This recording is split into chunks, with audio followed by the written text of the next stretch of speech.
வணக்கம் நண்பர்களே. இன்று 24 ஆகஸ்ட் 2026 திங்கட்கிழமை இந்திய பங்குச்சந்தை எப்படி நகர்ந்தது? காலை இருந்த பாசிட்டிவ் மோமெண்ட் ஏன் பிற்பகலில் குறைந்தது? எந்த செக்டார்ஸ் ஸ்ட்ரென்த் காட்டின, எந்த செக்டார்ஸ் ப்ரெஷரில் இருந்தன, அடுத்த செஷனுக்கு என்ன லெவல்ஸ் கவனிக்க வேண்டும், எல்லாத்தையும் இந்த வீடியோவில் டீட்டெயிலாக பார்ப்போம். முதலில் மார்க்கெட் ஓப்பனிங்கை பார்ப்போம்.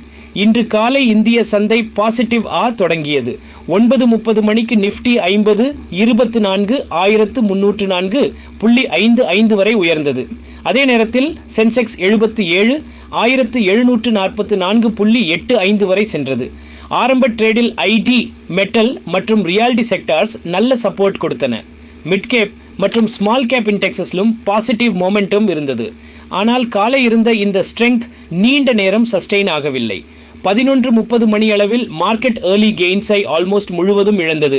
அந்த நேரத்தில் நிஃப்டி 24,200.95, சென்செக்ஸ் 7,386.07 அருகே வந்தது. குறிப்பாக PSU bank shares selling pressure அதிகரித்தது. மதிய செஷன் வீக்னஸ் இன்னும் அதிகரித்தது. 12 மணி 25 நிமிடத்திற்கு நிஃப்டி 24,194.60 வரை சரிந்தது. சென்செக்ஸ் 77,352.95 வரை கீழே வந்தது. ஸ்ட்ராங் டைரக்ஷனல் கியூஸ் இல்லாதது. தொடர்ந்து நடந்த FII செல்லிங் மற்றும் US ஈரான் ஜியோபொலிட்டிக்கல் டென்ஷன்ஸ் ஆகியவை இன்வெஸ்டர் சென்டிமெண்ட்டை காஷஸாக வைத்தன. இந்த நேரத்தில் இந்தியா விக்ஸ் சுமார் 2.3% உயர்ந்து 11.45 அருகே சென்றது. அதாவது ஷார்ட் டேர்ம் வாலட்டிலிட்டி எக்ஸ்பெக்டேஷன் கொஞ்சம் அதிகரித்தது.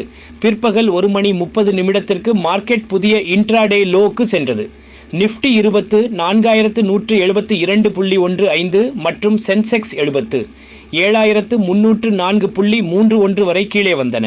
பிஎஸ்யூ பேங்க்ஸ், சிமெண்ட் மற்றும் FMCG ஷேர்ஸ் ப்ரெஷரில் இருந்த நிலையில் மெட்டல்ஸ், ஐடி மற்றும் realty shares comparatively better performance காட்டின.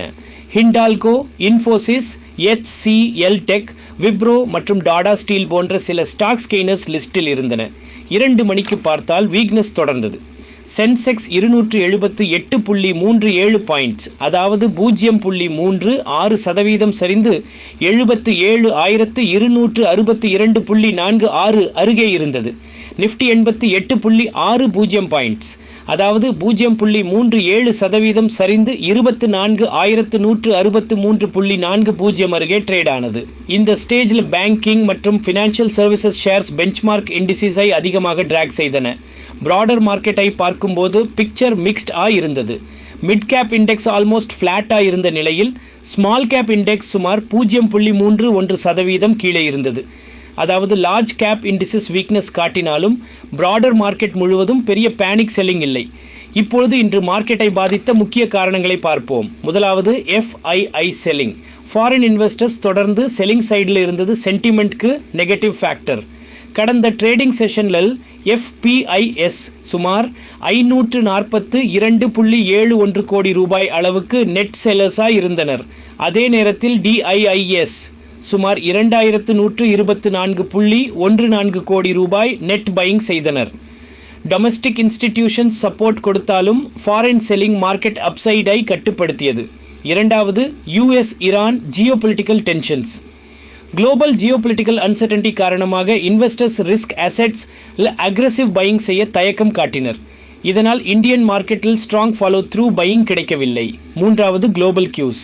காலை பாசிட்டிவ் கியூஸ் இருந்தாலும் நாள் முழுவதும் கிளியர் டைரக்ஷன் இல்லாததால் மார்க்கெட் மொமெண்டம் ஃபேட் ஆனது. பயர்ஸ் ஆரம்பத்தில் ஆக்டிவாக இருந்தாலும் ஹையர் லெவல்ஸில் ப்ராஃபிட் புக்கிங் மற்றும் காஷியஸ் பொசிஷனிங் காரணமாக இண்டிசீஸ் கீழே வந்தன. செக்டர் வைஸ் பார்த்தால் இன்று ஐடி மற்றும் மெட்டல் ஸ்டாக்ஸ் கம்பேரிட்டிவ்லி ரெசிலியண்ட்டாக இருந்தன. இன்ஃபோசிஸ், HCL டெக், வைப்ரோ போன்ற ஐடி நேம்ஸ் பையிங் சப்போர்ட் பெற்றன. மற்ற பக்கம் PSU பேங்க்ஸ் மற்றும் ஃபைனான்ஷியல் சர்வீசஸ் சைடுவெல் ப்ரெஷர் அதிகமாக இருந்தது. கன்சியூமர் டியூரபிள்ஸிலும் வீக்னஸ் காணப்பட்டது. டெக்னிக்கல் லெவல்ஸ் பார்க்கும்போது 24,300 லெவல் நிஃப்டிக்கு இம்மீடியட் ஹர்பல் என்று காலை அனலிஸ்ட்ஸ் குறிப்பிட்டனர். இந்த லெவல் மேலே சஸ்டெயின் செய்தால் 24,400 முதல் 24,500 வரை ரிக்கவரி எக்ஸ்டெண்ட் ஆக வாய்ப்பு இருந்திருக்கும். ஆனால் மார்க்கெட் அந்த ஸ்ட்ரென்த் ஐ சஸ்டெயின் செய்யவில்லை. கீழே 24,200 இமிடியேட் சப்போர்ட்டா பார்க்கப்பட்டது. அது பிரேக் ஆனதும் செல்லிங் பிரஷர் அதிகரித்தது. அதனால் அடுத்த ட்ரேடிங் செஷனுக்கு முக்கியமாக கவனிக்க வேண்டியது நிஃப்டி 24,150 24,200 ஜோன் சப்போர்ட்டாக செயல்படுகிறதா என்பதை முதலில் பார்க்க வேண்டும். மேலே பவுன்ஸ் வந்தால் 24,300 முதல் 24,400 வரை ஜோன் மீண்டும் ரெசிஸ்டன்ஸ் ஆக இருக்கலாம்.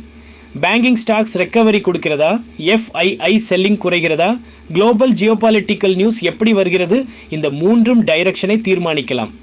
மொத்தத்தில் இன்று இந்தியன் மார்க்கெட் ஸ்டோரி என்னன்னா, காலை பாசிட்டிவ் ஸ்டார்ட், பின்னர் கம்ப்ளீட் லாஸ் ஆஃப் மொமெண்டம், ஆஃப்டர்நூனில் காஷியஸ் செல்லிங். ஐடி மற்றும் சில மெட்டல் ஸ்டாக்ஸ் சப்போர்ட் கொடுத்தாலும் பேங்கிங் மற்றும் ஃபைனான்சியல் ஷேர்ஸ் வீக்னஸ் காரணமாக நிஃப்டி மற்றும் சென்செக்ஸ் ரெட் டெரிட்டரிக்கு சென்றன. அடுத்த செஷன் லூம் வாலியட்டி இருக்க வாய்ப்பு உள்ளது. அதனால் ட்ரேடர்ஸ் அக்ரெசிவ் பொசிஷன்ஸ் எடுப்பதற்கு பதிலாக இம்பார்ட்டன்ட் சப்போர்ட் ரெசிஸ்டன்ஸ் லெவல்ஸ் ஐ கவனிக்க வேண்டும். இந்த வீடியோ முழுக்க கல்வி மற்றும் தகவல் நோக்கத்திற்காக மட்டுமே. இது எந்த ஸ்டாக்கையும் வாங்க அல்லது விற்கும் ரெக்கமெண்டேஷன் அல்ல. முதலீட்டு முடிவுகளை எடுக்கும் முன் உங்கள் ஃபினான்ஷியல் அட்வைசர் ஐ அணுகுங்கள். இப்படி தினமும் இந்தியன் ஷேர் மார்க்கெட் அப்டேட்ஸ் தமிழில் வேண்டும்னா சேனலை சப்ஸ்கிரைப் பண்ணுங்க. வீடியோ யூஸ்ஃபுல்லாக இருந்தால் லைக் மற்றும் ஷேர் செய்ய மறக்காதீங்க. நன்றி.